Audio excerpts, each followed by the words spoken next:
الصلاة والسلام عليك. أما بعد فأعوذ بالله من الشيطان الرجيم. بسم الله الرحمن الرحيم. الصلاة والسلام عليك يا رسول الله الصلاة والسلام عليك يا رسول الله وعلى آلك وأصحابك يا حبيب الله وعلى آلك وصحابك يا حبيب الله. الصلاة والسلام عليك يا نبي الله الصلاة والسلام عليك يا نبي الله وعلى آلك وأصحابك يا نور الله. وعلى آلك وصحابك يا نور الله. نبی محترم شافع امم صلی اللہ تعالی علیہ وآلہ وسلم کا فرمان معظم ہے، بے شک تمہارے نام بما شناخت مجھ پر پیش کیے جاتے ہیں، سبحان اللہ. لہٰذا مجھ پر احسن یعنی خوبصورت الفاظ میں درود و سلام سبحان اللہ سبحان اللہ سبحان اللہ سبحان اللہ. صلو علی الحبیب صلی اللہ علیہ وعلى آلہ وصحبہ وبارک وسلم صلاۃ و سلاما علیک یا سیدی یا رسول اللہ. سبحان اللہ. بغیر کسی تمہید کے قرآن مجید فرقان حمید کے 26ویں سپارے کی ایک سورہ مبارکہ ہے جس کا نام ہے سورہ حجرات. اللہ کریم جل مجدہ نے سورت کی ابتدائی آیات میں اپنے پیارے حبیب صلی اللہ تعالی علیہ وآلہ وسلم کے دربار نور بار میں حاضری کے آداب اپنے بندوں کو بیان فرمائے.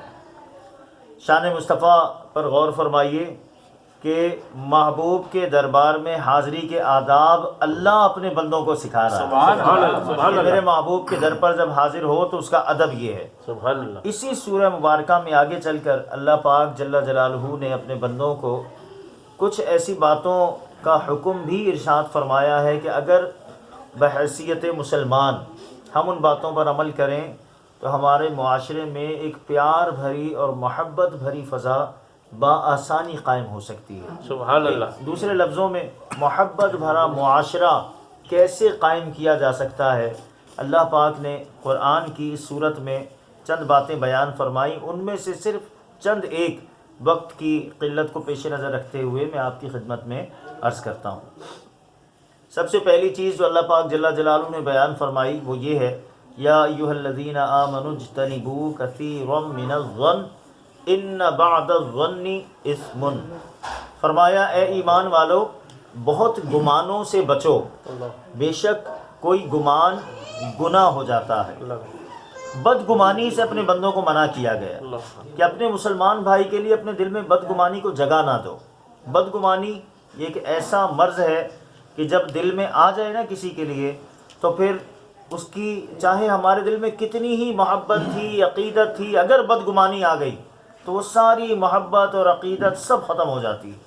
اور ہمارا فی زمانہ جو معاشرہ ہے اس میں بدگمانی اتنی زیادہ عام ہے، اتنی زیادہ عام ہے کہ اللہ کی پناہ. ذرا سا کوئی معاملہ ہوتا ہے اور ہم بدگمانی کا شکار ہو جاتے ہیں. مثال کے طور پہ ہمارے یہاں محفل، گھر میں ہم نے محفل رکھی اور ہم نے ایک نعت خواہ کو ٹائم دیا کہ آج اصل میں میرے گھر پر محفل ہے، آپ کو بھی آنا ہے.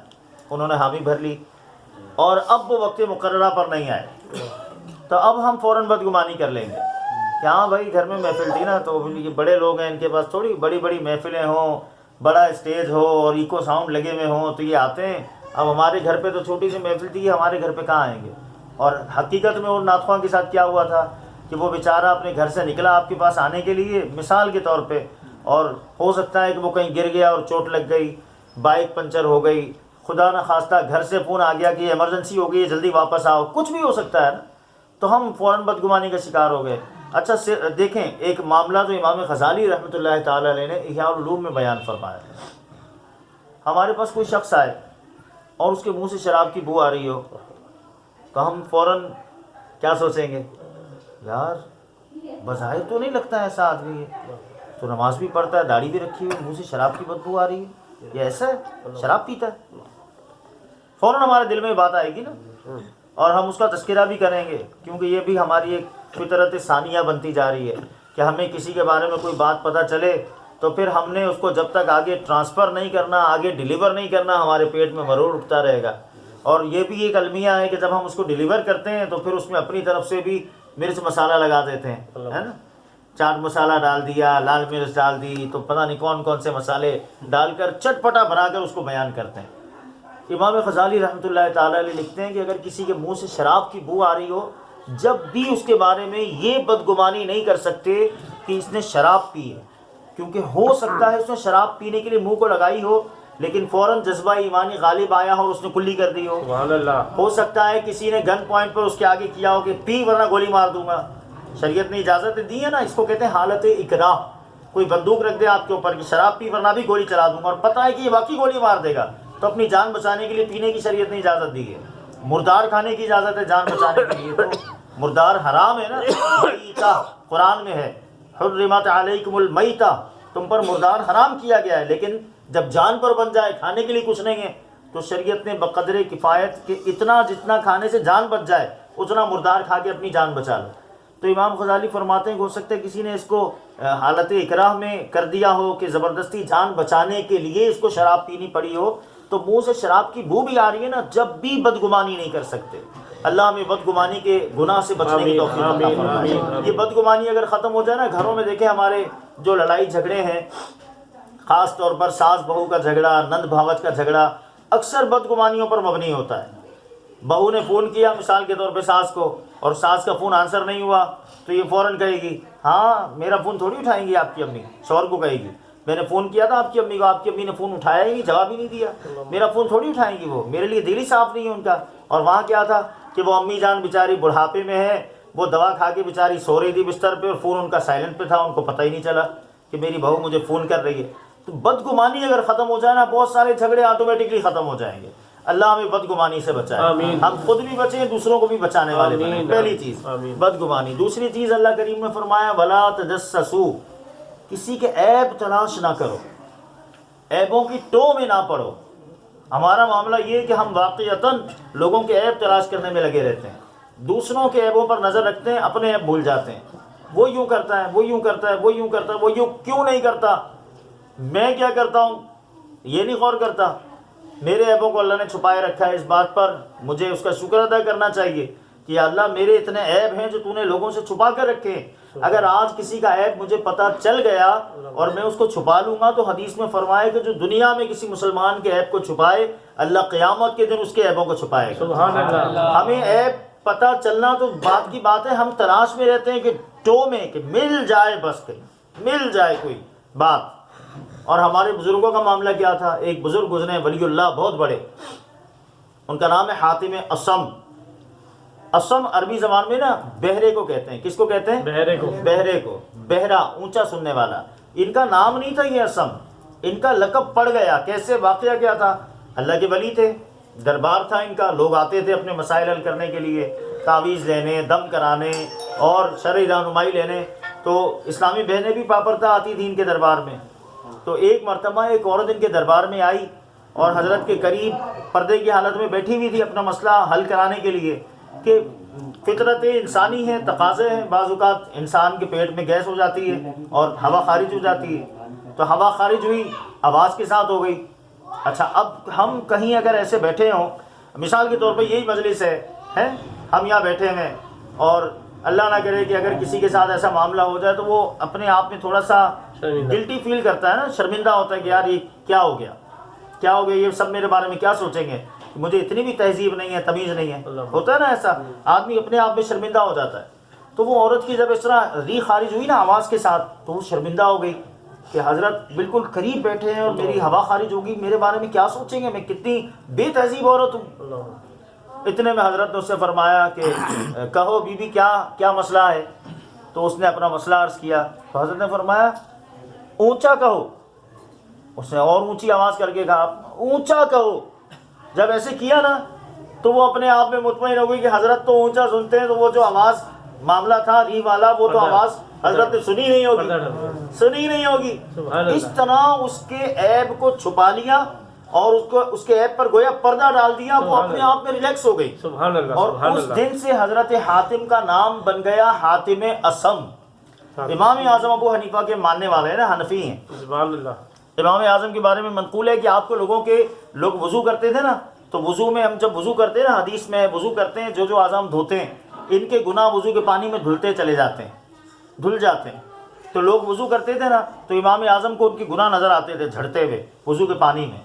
اچھا ہمارے ساتھ اگر ایسی معاملہ ہو جائے، اللہ کرامت مل جائے ہم کو ایسی اللہ اللہ کہ آپ وضو کریں اور مجھے نظر آنے لگ جائے کہ اچھا یہ تو 5 وقت نماز پڑھتا ہے، یہ کرتا ہے، یہ کرتا ہے، ہاں اب تو چھوڑوں گا نہیں اس کو، اچھا، اور اس کے اوپر میرا وہ ایک دبدبہ بھی قائم ہو جائے گا کہ میں اتنا پہنچا ہوا ہوں کہ مجھے نظر آتا ہے کہ تم وضو کر گئے اور تمہارے گناہ جھڑتے ہوئے مجھے نظر آ رہے ہیں۔ لیکن امام اعظم تو اللہ کے ولی، کروڑوں حنفیوں کے پیشوا، سبحان اللہ، آپ کے ساتھ یہ معاملہ تھا، آپ نے اللہ کی بارگاہ میں دعا کی، یا اللہ لوگوں کے عیب مجھ پر ظاہر ہو جاتے ہیں، تو نے جو یہ مجھے کشف کی قوت عطا کی ہے اس کی وجہ سے لوگوں کے عیب مجھ پر ظاہر ہو جاتے ہیں، اے اللہ یہ کشف والی قوت مجھ سے واپس لے لے، مجھے لوگوں کے عیب نظر نہ آیا کریں۔ یہ دعا مانگ کر آپ نے گویا وہ جو قوت اللہ کی طرف سے آپ کو ملی ہوئی تھی اس کی واپسی کی دعا مانگی اور وہ دعا قبول ہو گئی، لوگوں کے عیب نظر آنا بند ہو گئے۔ سبحان اللہ، تو ہمیں چاہیے کہ ہم اپنے عیبوں پر نظر رکھیں۔ مولانا روم رحمۃ اللہ تعالی علیہ ایک حکایت لکھتے ہیں بڑی دلچسپ سمجھانے کے لیے۔ کہتے ہیں کچھ لوگ تھے سفر پہ نکلے، راستے میں نماز کا وقت ہوا، انہوں نے کہا چلو جی جماعت کے ساتھ نماز پڑھ لیتے ہیں، ایک کو آگے کھڑا کیا، باقی پیچھے کھڑے ہو گئے نماز پڑھنے کے لیے۔ اب یہ تھے بے وقوف، کون تھے؟ بے وقوف، کون تھے؟ بے وقوف، بے وقوف، یہ ذہن میں رکھیے گا، یہ بے وقوف تھے۔ نماز پڑھنے امام صاحب نماز تکبیر باندھی اور شروع ہو گئے، قل هو اللہ احد اللہ الصمد، تو پیچھے سے ایک نے آواز نکالی، بولے امام صاحب سورہ فاتحہ تو پڑھیں، اللہ امام صاحب سورہ فاتحہ تو پڑھ لیں۔ اللہ، برابر میں جو کھڑا ہوا تھا نا اس کے صف میں، اس نے کون ہی ماری ایسے، بولے نماز میں بولتے تھوڑی ہیں، نماز ٹوٹ جاتی ہے۔ وہی بول، جب برابر میں تیسرا کھڑا ہوا تھا اب اس کو بھی ہوا، اس نے بولا تو کون سا چپ کھڑا ہوا ہے، تو بھی تو بول رہا ہے نماز میں۔ جو اس کے برابر میں کھڑا ہوا تھا نا اس نے یوں ہاتھ اٹھائے کہ یا اللہ تیرا شکر ہے تو نے مجھے نماز میں بولنے سے بچا لیا۔ اللہ وہ بھی ہے، اب مولانا روم فرماتے ہیں اب دیکھو یہ سارے کے سارے بے وقوف ہیں، ہر ایک دوسرے کے عیب پر نظر رکھے ہوئے، اپنا عیب کسی کو نظر نہیں آ رہا۔ جو بول رہا ہے او بولتے نہیں نماز میں، تو یہ کیا کیا اس نے، یہ بھی تو بولا نا۔ جو تیسرا اس کو بول رہا ہے کہ تو کون سا چپ کھڑا ہے، تو یہ کون سا چپ رہا، اور جو ہاتھ مانگ کے کہہ رہا ہے یا اللہ تیرا شکر ہے میں نہیں بولا، تو یہ بھی تو بولا نا، نماز میں تو نہیں کر سکتے ایسے۔ تو فرمائیے بے وقوف ہیں کہ ایک دوسرے کے عیبوں پہ نظر رکھے ہوئے، اپنے عیبوں پہ نظر رکھو، جب اپنے عیبوں پہ نظر رکھو گے تو دوسرے کا عیب نظر نہیں آئے گا۔ ایک نوجوان تھا، اس نے امام صاحب کو مسجد میں کہا کہ کل سے میں نماز پڑھنے مسجد میں نہیں آؤں گا، ٹائم کم ہے، بس اس بات پر میں ختم کروں گا، کیا کل سے میں نماز پڑھنے مسجد میں نہیں آؤں گا۔ امام صاحب نے کہا کیوں بھائی کیوں نہیں آئیں گے؟ کہا میں مسجد میں آتا ہوں نماز پڑھنے، لیکن میں نے مسجد میں نوٹ کیا کہ 3 بوڑھے یہاں بیٹھے ہوتے ہیں کونے میں، وہ امام صاحب کو لتاڑ رہے ہوتے ہیں، امام صاحب یہ نہیں کرتے، امام صاحب یوں نہیں کرتے، امام صاحب نفل نہیں پڑھتے، امام صاحب سنت نہیں پڑھتے۔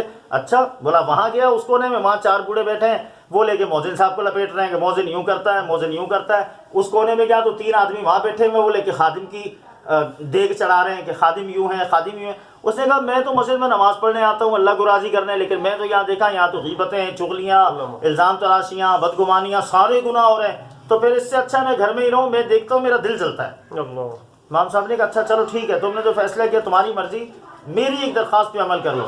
کیا امام صاحب حکم کریں؟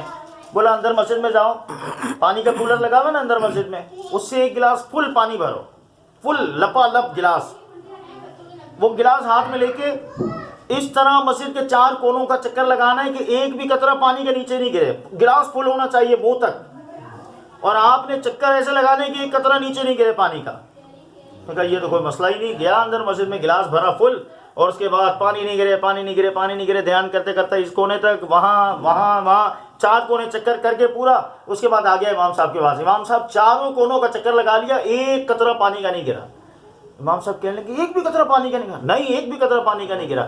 بولا اچھا ایک بات اور بتا، ابھی جو آپ کہہ رہے تھے 4 آدمی وہاں بیٹھے ہوتے غیبت کر رہے ہیں امام صاحب کی، 3 وہاں مؤذن کی، 4 وہاں محلے والے کی، تو ابھی کتنے لوگ اندر مسجد میں بیٹھے ہوئے یہ کام کر رہے تھے؟ کہا میں نے تو کسی پہ غور ہی نہیں کیا۔ اللہ کیوں؟ بولا آپ نے کہا تھا ایک بھی قطرہ پانی کا نہیں گرے، تو میرا تو سارا دھیان ادھر تھا پانی کے اوپر، گلاس پہ پانی نہیں گرے، پانی نہیں گرے، پانی نہیں گرے، پانی نہیں گرے، سارا دھیان ادھر تھا، تو مجھے پتہ ہی نہیں کون کیا رہا کون کیا نہیں کر رہا۔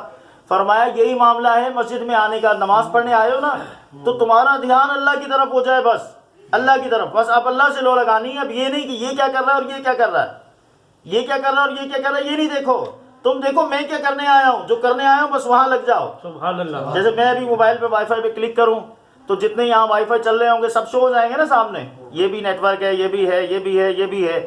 اب اگر مجھے کنیکٹ ہونا ہے تو کیا کرنا پڑے گا؟ پاسورڈ، جس کا پاسورڈ میرے پاس ہوگا میں ڈالوں گا فوراً کنیکٹ ہو کے نیٹ چلنا شروع ہو جائے گا، ہے نا۔ تو مسجد میں وائی فائی چل رہا ہے، روحانی وائی فائی چل رہا ہے، اللہ سے کنیکٹ ہونے کے لیے وائی فائی چلا ہوا ہے، سبحان اللہ، صرف اپنے دل کو صاف کرنا یہ پاسورڈ ہے، ان خیالات سے کہ وہ کیا کر رہا ہے، وہ کیا کر رہا ہے، یہ ساری چیزیں اپنے دل سے نکال دو تو یہ گویا پاسورڈ لگا دیا آپ سبحان نے دل میں۔ اللہ، سبحان اب اللہ، آپ کا دل ہو گیا کنیکٹ اللہ سے، تو اب آپ نماز پڑھیں گے نا تو وہ ایسی ہوگی جو حدیث میں فرمایا کہ اللہ کی عبادت ایسے کرو کہ گویا تم اس کو دیکھ رہے ہو۔ اگر تم یہ نہیں سوچ سکتے تو پھر ایسے سوچ لو کہ اللہ تو تمہیں دیکھ رہا سبحان ہے، اللہ، یہ سوچ کے نماز سبحان پڑھو۔ اللہ، تو اللہ کرے کہ ہم لوگوں کے عیب دیکھنے کے بجائے اپنے عیبوں کو دیکھنے والے۔ سبحان اللہ، سبحان اور اللہ، آخری چیز جو اس آیت میں ہے نا وہ ہے غیبت سے بچنا، ولا یغتب بعضکم بعضا، غیبت نہ کرو ایک دوسرے کی۔ غیبت یہ اتنا بڑا گناہ ہے کہ حدیث میں فرمایا الغیبت اشد من الزنا، غیبت زنا سے بھی بڑا گناہ ہے۔ زنا، ہمیں کسی کے بارے میں پتہ چل جائے کہ یہ زنا کرتا ہے، بدکاری ہے، زانی ہے، ہم اس سے کتنی نفرت کھائیں گے نا، گھن کھائیں گے، یار کتنا نیچ آدمی ہے، شادی شدہ بال بچے دار ہو کے اور نمازی ہو کر یہ ایسے کام کرتا ہے، شرم نہیں آتی اس کو، یہ زانی ہے۔ زنا سے بڑا گناہ غیبت کرنا ہے۔ اللہ، حسن بصری رحمۃ اللہ تعالیٰ علیہ کے پاس یا کسی اور بزرگ کا واقعہ، ان کے پاس ایک آدمی آیا کہنے لگا حضور میرے سے بہت بڑا گناہ ہو گیا ہے، شرم کی وجہ سے میں آپ کے سامنے بیان نہیں کر سکتا۔ آپ نے فرمایا ایسا کون سا گناہ ہو گیا؟ اس نے کہا بس گناہ بہت بڑا ہے، مجھے بیان کرتے ہوئے شرم آتی ہے، لیکن میں آیا ہوں اس لیے کہ آپ میری رہنمائی کریں کہ اب مجھے توبہ کے لیے کیا کرنا چاہیے۔ حضرت عرض یہ ہے کہ مجھ سے زنا ہو گیا ہے۔ حضرت نے جب یہ سنا تو پتہ کیا ارشاد فرمایا؟ فرمایا تم نے جس طرح کہا تھا نا کہ اتنا بڑا گناہ ہو گیا کہ مجھے بیان کرتے ہوئے شرم آ رہی ہے، تو میں یہ سمجھا کہ شاید تم سے غیبت کا گناہ ہو گیا ہے۔ اللہ اکبر، یعنی اللہ والوں کے نزدیک غیبت واقعی اتنا بڑا گناہ تھا، اور ہمارا تو معاملہ ہی اتنا بے حال ہے کہ ہم تو عام خاص ہر آدمی آج غیبت میں ایک دوسرے کی لگا ہوا ہے۔ اللہ تو اللہ ہمیں غیبت سے بچائے، آمین۔ اللہ ہمیں مسلمانوں کے عیب ڈھونڈنے سے بچائے، آمین، اور اللہ ہمیں بدگمانی سے آمین، بچائے۔ یہ وہ گناہ ہیں کہ اگر یہ ختم ہو جائیں تو آپ غور کیجئے گا میری اس بات پر، اگر بدگمانی ختم ہو جائے، دوسروں کے عیبوں پر نظر ہٹ جائے اور ہم غیبت کرنا چھوڑ دیں تو ہمارے گھروں میں، ہمارے محلوں میں، ہمارے معاشرے میں کتنی پیار بھری فضا قائم ہو جائے گی۔ سبحان اللہ، ہمیں ہر آدمی اچھا نظر آئے گا، سبحان ہر اللہ، آدمی پیارا لگے گا، اپنے سے اچھا لگے گا۔ سبحان اللہ، اللہ مجھے آپ کو ہم سب کو توفیق عطا آمین۔ فرمائے، آمین بجاہ نبی الامین صلی